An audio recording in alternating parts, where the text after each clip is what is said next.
Nggak mungkin kita nggak buang air kecil, nggak air besar. Nggak mungkin. Kita pasti buang air kecil, kita pasti buang air besar. Kenapa itu tidak pernah dibawa ke Allah Subhanahu wa Ta'ala? Ya Allah, ini riadohku. Wah, hebat. Ini amalku. Bilang kau terima amalku ini ya Allah. Kasih aku anak keturunan, kasih aku jodoh, bayarin utangku, bikin aku bisa punya rumah, bikin aku bisa pergi haji. Sallu ala nabi, Allahumma salli wa sallim barik alaihi wa ala ali. Lalu masuklah kita kamar mandi dan kencing seakan-akan kita tahajud, kencing seakan-akan kita bersedekah, kencing seakan-akan kita kemudian menyantuni anak yatim. Keren tidak? Ayo Bu Faida, sekarang ngangguk apa geleng-geleng? Yo, gimana Bu Faida? Apa pendapat Bu Faida? Masih belum paham tadi. Iya. Apa katanya?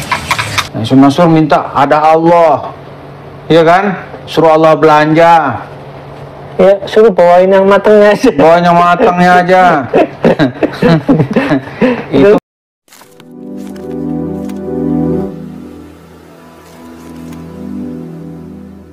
Ya, kita lanjut pada saat ini ada tentang hukum adat terhadap Allah ya. Karena kan tadi udah dia mengaku berbicara dengan Allah. Kita lihat hukumnya.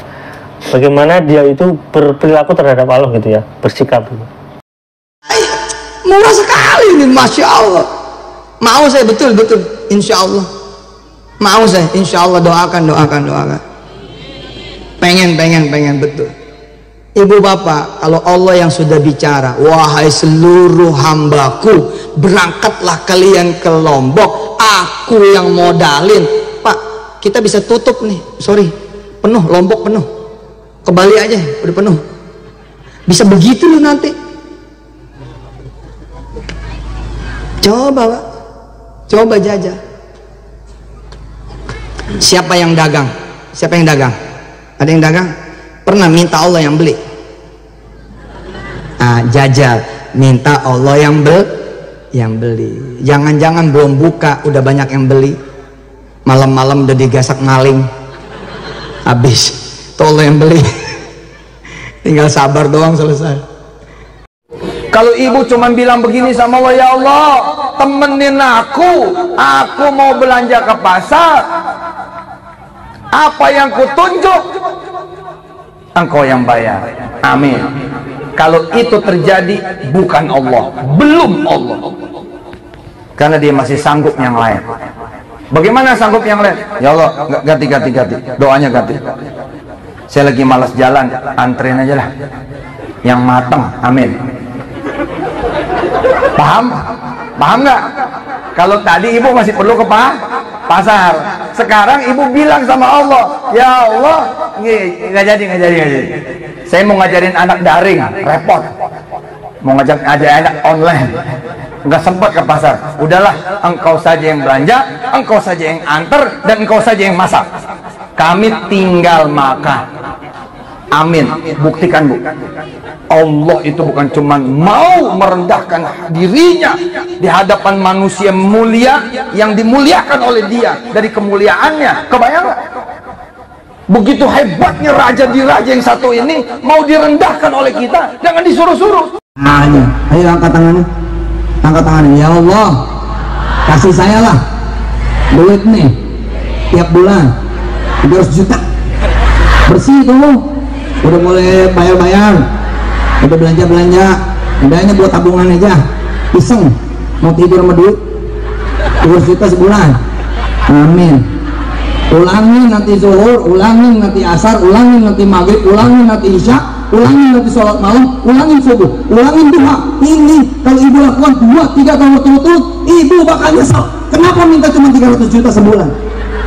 Oh iya, saya nyesel, makanya saya rubah 1 triliun. Nggak ada urusan, sebut aja dulu.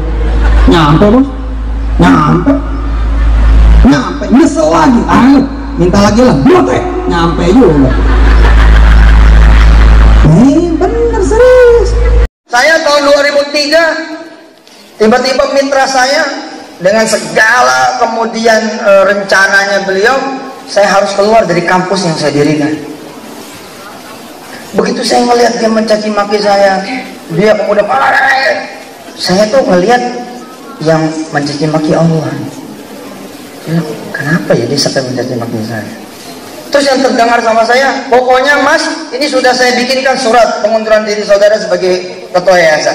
Saya tidak mau lagi bekerja sama dengan Allah. Dia bilang, saya mau tarik semua aset saya. Saya bilang, ya saya tanda tanganin aja. Saya tanda tanganin aja. Ya dah, dia bilang, kalau emang bukan punya saya, masih ya saya bisa pertahanin. Tapi kalau besok nanti bakal jadi punya saya lagi, siapa juga yang bisa nahan. Terus saya keluar aja sambil nangis di luar itu. Gila, gue udah bangun tapi capek nih kampus, gue diusir gitu. Apa saja kalau dibacakan Quran hebat. Apa saja kalau disolawatin hebat. Apa saja kalau dibacakan sholawat hebat. Mana coba yang handphonenya jelek, angkat ke atas. Yang handphonenya jelek, mana angkat ke atas.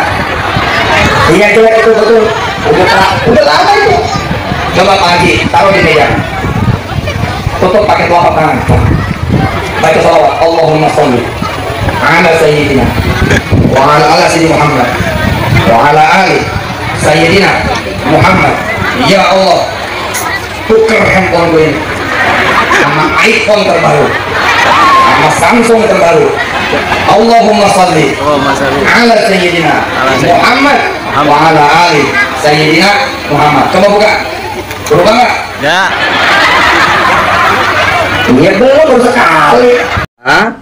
Yang namanya buang air kecil, buang air besar, lalu itu dijadikan sebagai wasilah menuju pada hajat tercapai. Oke. Ya, sehingga kemudian ketika mau masuk kamar mandi dia berdoa kepada Allah, ya Allah, sebentar lagi saya akan buang air besar. Sedangkan kau tahu saya punya cucu pengen jadi penghafal Quran. Dan saya sebagai nenek nggak punya duit buat nyantrenin cucu saya. Ya Allah, jika buang air besarku ini nanti jadi ibadah, tolong terima ya Allah buang air besarku. Seakan-akan aku ini berderma juga kepada anak yatim, fakir miskin, janda tua, dan lain sebagainya. Lalu kemudian Ibu Haja Faidah masuk deh kamar mandi, buang air. Seakan-akan disitulah sejadahnya Ibu. Lah kalau begitu judulnya, Haji Soleh paham ini? Kalau begitu judulnya, maka tiap hari kita berada di dalam riado yang namanya buang air. Keren tidak? Nggak mungkin kita nggak buang air kecil, nggak air besar. Nggak mungkin. Kita pasti buang air kecil, kita pasti buang air besar. Kenapa itu tidak pernah dibawa ke Allah Subhanahu wa Ta'ala? Ya Allah, ini riadohku. Wah, hebat. Ini amalku. Bilang kau terima amalku ini ya Allah, kasih aku anak keturunan, kasih aku jodoh, bayarin utangku, bikin aku bisa punya rumah, bikin aku bisa pergi haji. Shallu ala nabi. Allahumma sholli wa sallim barik alaihi wa ala ali. Lalu masuklah kita kamar mandi dan kencing seakan-akan kita tahajud, kencing seakan-akan kita bersedekah, kencing seakan-akan kita kemudian menyantuni anak yatim. Keren tidak? Ayo Bu Faidah sekarang ngangguk apa geleng-geleng? Yo, gimana Bu Faidah? Apa pendapat Bu Faidah? Masih belum paham tadi. Iya. Apa ya? Belum paham katanya. Gimana Pak Ustadz? Ini soal adab ya, adab bagaimana Ya kenapa enggak sekalian nih kasih berak ke Tuhan nih, Tuhan nih berak saya nih, ini kencing saya. Padahal kan kebaikan-kebaikan yang lainnya masih banyak. Sedangkan kita dia masuk ke dalam WC kan udah ada adabnya, ada doanya. Ini yang pertama, Aisyah Mansur itu karena kebelet dan mau dapat duit banyak. Jadi semua dia apa aja pokoknya duit. Apa aja pokoknya mengumpulkan duit gitu. Adab kepada Allah itu kan ada. Ya. Nah, berwuduk saja, ya kan? Ya, ada adabnya. Masuk WC itu ada adabnya. Jangan buang hajat lantas berhajat kepada Allah tuh apa hubungannya? Iya, karena kan sebenarnya kebaikan banyak lah. Kenapa harus banyak. Itu menandakan pertama, ini kan sebenarnya permulanya kan ceramah di kampung-kampung itu kan biasa loh tema-temanya tuh. Kemudian dia kumpulkan tim gitu, tim penulis namanya, penulis-penulis cerita. Nah tiba-tiba tim penulis ini bubar gitu. Maka Yusuf Mansur kehabisan ide. Jadi apa ayo dah gitu. Udah habis idenya kan, dan kedua ditambah lagi keterbukaan informasi, orang tahu siapa dia, maka makin ngawur dia. Sementara dia bilang dia butuh duit 1 triliun, dia nggak ada gitu. Apa ini kalau kata psikolog, ini orang sudah terganggu jiwanya. Ada seorang psikolog ngomong tuh, secara kasat mata saya melihat terganggu jiwanya. Saya pernah baca jurnal itu ada persentase sama dia gitu. Kalau diberikan ke Yusuf Mansur itu 95% dia tuh sakit. Jika kejiwaan dia tuh sakit gitu. Sakit dia. Di halusinasi, fakta dan realitas dia sudah nggak bisa bedakan. Apa aja gitu. Yang penting dia tuh nanti mendapatkan duit. Karena memang gini, setahu saya kalau itu audiensnya itu misalkan di kampung gitu ya, misalnya di kampung itu dia akan cerita-cerita halu kayak tadi, HP yang jelek ditutupin nanti dirubah, ya nggak jadi apa-apa, cuma katanya terusin aja 40 hari nanti jadi iPhone gitu, gitu. Tapi ujung-ujungnya nanti itu orang-orang pada suruh sedekah, gitu. Jadi cerita-cerita yang memang nggak personal gitu. Kayak inilah ya, kayak tanda kutip ya, jualan obat. Dulu tuh kan kecil kan ada berjualan obat di pasar gitu. Iya. Wah, ini ada dia ceritanya ada ular gitu kan. Ular ini kepalanya 2. Dia cerita sampai orang kumpul udah beli obat, ada combe-combenya tuh. Beli ular kepala 2 nggak ada. Orang pulang udah gitu. Yang penting udah beli sama aja. Cerita maksudnya begitu ceritanya. Bohong. Kalau kita bilang bohong, saya kadang-kadang saya banyak lah caci maki orang saya kalau bilang dia tuh bohong gitu. Saya nggak tahu tuh. Kita bicara begini untuk meluruskan ya Islam tuh nggak begitu gitu lah, kira-kira inti kita itu aja. Karena kan memang gini. Jadi nggak ada juga urusan kita ngiri dia dapat duit banyak ya. Ya kalau bang dia bisa mengumpulkan duit ya terserah lah ya. Ya tapi kan itu sebenarnya salah satu bentuk tanggung jawab kita karena itu rusak moral ilmu kita juga. Karena apa? Orang diajarkan suruh berdoa aja, nanti Allah datengin makanan ke sini gitu. Kan kita nggak berusaha. Sementara sebenarnya dalam Al-Quran bukan cuma itu. Dalam Al-Quran jelas bahwasanya ilmu itu mengangkat derajat kita, membuat orang menjadi lebih soleh, membuat orang lebih baik, dan membuat orang secara tidak langsung punya kesempatan lebih daripada orang yang memang nggak berusaha.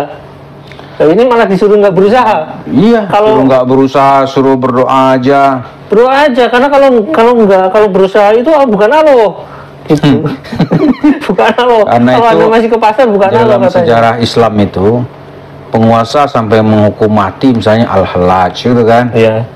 Karena salah satu ajaran halat yang berbahaya itu dia mengatakan anallah. Ya kayak saya Siti Jenar kayak gitu. Ya saya Tuhan gitu. Terus kalau dia sudah jadi Tuhan, itu siapa yang menyembah? Itu siapa yang disembah? Iya kan? Iya. Sudah tidak ada namanya dosa, tidak ada namanya hak dan kewajiban, maka dihukum oleh penguasa. Ini bahaya ajaran kamu nih gitu. Ya karena nggak semua orang bisa memahami itu. Dan memang nggak bisa direalisasikan. Ya emang nggak bisa. Gitu. Bagaimana kamu jadi Tuhan? Loh, kalau jadi Tuhan, Tuhan tanya Esa kok. Tuhan menyatu dalam dirimu. Gitu. Apa itu? Nah, Mansur minta ada Allah, iya kan? Suruh Allah belanja. Ya suruh bawain yang matangnya aja. Bawain yang matangnya aja. Itu nggak bisa. Coba jemaah itu yang udah percaya itu daftar tuh nomor rekeningnya. Kan biasa sedekah dulu tuh, sedekah nanti Allah isi rekeningnya kan gitu. Allah nanti akan ngisi rekening. Itu kan merendahkan Tuhan itu. Iya. Menghina Tuhan itu. Jelas. Maka dia banyak banyak musibah dia Mansur itu. Ya karena secara kapasitas otak manusia itu kan dikasih kelebihan dibanding makhluk lain itu. Orang manusia itu bisa berusaha dalam misalnya ini sekarang mungkin ada mobil listrik, mungkin nanti ada mobil hidrogen yang tidak sempurna gitu. Dan sekarang udah di riset. Ini malah nggak usah ngapa-ngapain, nanti mungkin mobil bisa muncul sendiri. Gitu. Itu gimana? Iya, jadi dia tuh telah menghina otak, nalar manusia sudah dia matikan, ya kan, demi uang. Iya. Itu yang bisa memahaminya itu. Dan tidak perlu paham loh, yang bisa itu nanti orang-orang yang misalnya baru masuk Islam itu kan, atau yang baru kesadaran agamanya tumbuh. Ya, orang yang berhijrah gitu. Terbawa oleh kesesatan seperti ini. Ya, banyak orang yang berhijrah itu tersesat. Akhirnya tersesat, dia nggak mau lagi nanti bicara agama itu nanti. Nah, Isu Mansur lah penanggung jawabnya gitu. Kalau iyalah dia nanggung dosa orang semua nanti itu. Dosa karena mendengarkan cerita dia orang tersesat, dia tanggung jawab nanti itu tuh. Tanggung jawab dia. Nggak ada cerita ini ya Muhammad itu orang yang berselawat kepadamu. Apaan itu? Terus kalau kita selawat kepada Nabi kita masuk surga gitu? Enggak, karena surga itu ya benar rahmat dari Allah gitu. Ada aja nih orangnya. Nah, mestinya di sini itu kita misalnya Habib-habib gitu yang dianggap sebagai punya ketersambungan silsilah atau nasab dengan Rasulullah itu mengingatkan ini bukan ajaran yang dibawa oleh Rasulullah. Ini harus dicegah gitu.